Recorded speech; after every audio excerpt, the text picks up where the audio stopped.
Gene, if you tell me how old you were and what were the circumstances finding out about what happened to your brother Michael?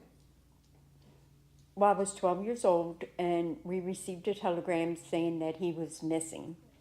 And then he was in the Marine Corps. And then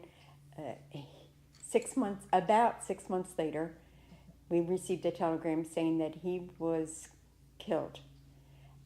And Where was he at when they... he was in Tarawa. Tarawa. It's Tarawa. Okay, everybody says it different. I know. Tarawa. And I was just coming home from school when my mother and father had received the telegram. Okay. And they were beside themselves. We had to get a doctor right away from my mother. And I was so scared when I came in because they were crying. I went up in the bathroom with my other sister and locked ourselves in the bathroom. Okay. And where were you living at the time? In Ronhurst, in Philadelphia. Okay. I was 7 years younger than Michael. Okay. So can you tell me some memories that you have of you and Michael and the family? Well, he was and why he happy-go-lucky. wanted to get in the Marine Corps, maybe? He was just happy-go-lucky all the time, and always, you know how brothers are, teasing sisters. So he's always teasing. And he enlisted in the Marines. He was not drafted. It's something he wanted to do. I'm sure with just the showing of these photographs, how proud you are of Michael and the family is. What does this mean to you after all these years? It means everything. Can you try to put, I mean, everything kind of says it all, but what, how have you been able to sleep? You know, what have you been doing? You know, your travels from Idaho to your daughter's place? Well, my two sisters just passed away just in a year, and I wish they were here, you know, to bring him home. And what were your sisters' names? Peggy and Julia. Were Peggy and Julia older than you?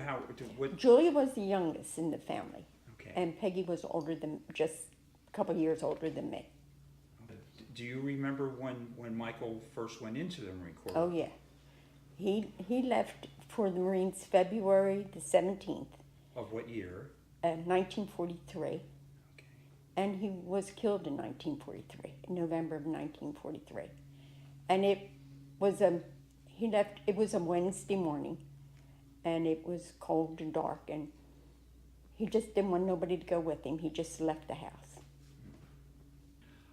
I know there was a person in the family who gave his or her DNA sample to help in the identification process. Can you tell me a little bit about that person, who that person is? And my sister Julie gave her DNA, and then I gave my DNA also. And then I was talking to a Marine in Guadalupe about my DNA, and he asked me if I had another brother beside Michael. And I said I did, but he was deceased. So he said, did he have a son? And he did. He had just one son, and that was Frank. His name was Frank. And he said, well, if he would give his DNA, we would have a full picture. So I called Frank up, and he said, absolutely. So he did. And right after that, they found his remains. He was recovered. On Saturday, Saturday's going to be the funeral. And when we leave the funeral home, what is going to happen? Well, we're going to ride past where Mike was raised, our family home, in Ronhurst. And my mother used to say, and the reason why we're doing this is because my mother used to say after he was killed, someday Mike's going to come around the corner. How did you find out that Michael was positively identified and was going to be returned? Hattie Johnson called me on the phone, and she told me that they had identified Mike. And I screamed and hollered, and I called everybody that I knew. And then she came to the house with his medals, and she brought this book with all about Michael, about entering the service, and this is Michael.